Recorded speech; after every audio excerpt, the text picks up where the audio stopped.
Si vous souhaitez investir, rappelez qu'il faut toujours quand même se rendre sur place pour aller voir quand même l'appartement qu'on peut acheter, pas toujours se fier à une plaquette ou même à certains conseillers de gestion de patrimoine. Investir à distance, si on peut éviter, ce serait bien.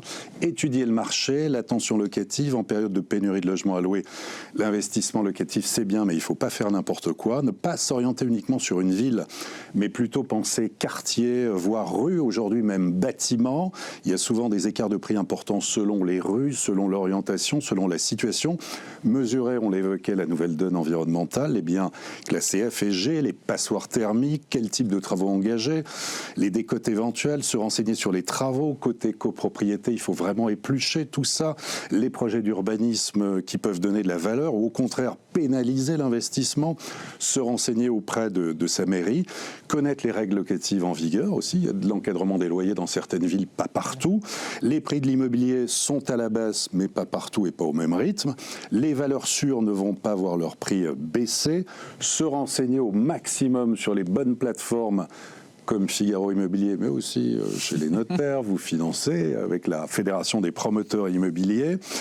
Ne pas tomber dans la paranoïa, il n'y aura pas forcément d'impayé, il n'y aura pas forcément un squatteur chez vous. Voilà, si vous voulez investir. Investir dans le neuf, on l'évoquait, en moyenne 30% plus cher que dans l'ancien, mais sur le long terme. Les normes environnementales, la performance verte en vigueur, pas de travaux, pas de charges de copropriété pendant quelques années. Comme dans l'ancien, là aussi, l'emplacement, il est déterminant, proche des transports, des commerces, des services.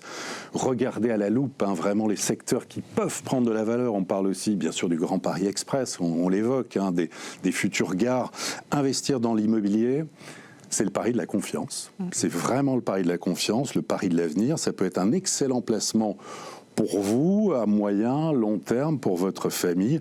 Toujours avoir quand même en tête qu'on n'achète pas un produit. On achète un logement et voilà.